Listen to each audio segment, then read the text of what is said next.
25 నుంచి మే 3 వరకు లాంగ్ హారాల పండుగ ముకుందాలో మెగా డిస్కౌంట్స్. ఆంధ్రప్రదేశ్లోని పలు చోట్ల డీజిల్ కొరత నెలకొంది. దీంతో పెట్రోల్ బంక్ల ముందు నో స్టాక్ బోర్డులు దర్శనమిస్తున్నాయి.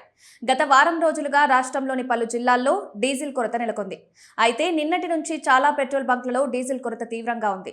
డీజిల్ కొరత నేపథ్యంలో పెట్రోల్ కొరత కూడా ఏర్పడే అవకాశం ఉందని ప్రచారం తెర మీదకొచ్చింది. దీంతో పెట్రోల్ వాహనదారులు అవసరానికి మించి ఇంధనం నింపుకుంటున్నారు. బాటిళ్లలో పెట్రోల్ పట్టుకుని తీసుకెళ్లారు. దీంతో పలు చోట్ల పెట్రోల్ కొరత కూడా ఏర్పడింది. రాష్ట్రంలోని చాలా చోట్ల పెట్రోల్ బంకుల ఎదుట నో స్టాక్ బోర్డులు దర్శనమిస్తున్నాయి. దీంతో వాహనదారులు తీవ్ర ఇబ్బందులు ఎదుర్కొంటున్నారు. మరోవైపు ఆక్వా రైతులు కూడా ఇబ్బందులు పడుతున్నారు. ఏరియేటర్ల నిర్వహణకు డీజిల్ దొరకడం లేదని వాపోతున్నారు. అయితే ఆయిల్ మార్కెటింగ్ కంపెనీలు ఇంధన సరఫరాను తగ్గించడంతో బంకుల్లో డీజిల్ కొరత ఏర్పడిందని చెప్తున్నారు. దీంతో డీజిల్ ట్యాంకులు బంకులకు చేరుకోగానే వాహనదారులు అక్కడికి చేరుకుని క్యూలు కడుతున్నారు. అయితే ఈ పరిస్థితిపై సీఎం చంద్రబాబు నాయుడు సమీక్ష చేపట్టారు. రాష్ట్రంలో పెట్రోల్, డీజిల్ కొరతపై అధికారుల వద్ద నుంచి వివరాలు సేకరించారు. ఈ క్రమంలోనే కీలక ఆదేశాలు కూడా జారీ చేశారు. ఇందుకు సంబంధించిన వివరాలు ఇలా ఉన్నాయి. ఇంధన కొరతతో ఏపీలో పలుచోట్ల పెట్రోల్ బంకుల మూసివేతపై అధికారులతో సీఎం చంద్రబాబు శనివారం రోజున సమీక్ష నిర్వహించారు. పలు జిల్లాల్లో పరిస్థితులు, వాహనదారులు ఎదుర్కొంటున్న ఇబ్బందులపై అధికారులతో మాట్లాడారు.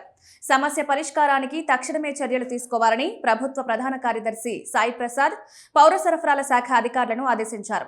జిల్లా కలెక్టర్లతో సమన్వయం చేసుకుని ప్రజలకు ఇబ్బంది రాకుండా చూడాలని ఆదేశాలు జారీ చేశారు.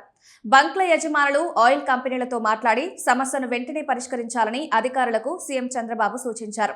సీఎం చంద్రబాబు నాయుడు ఆదేశాలతో ఉన్నతాధికారులు అప్రమత్తమయ్యారు.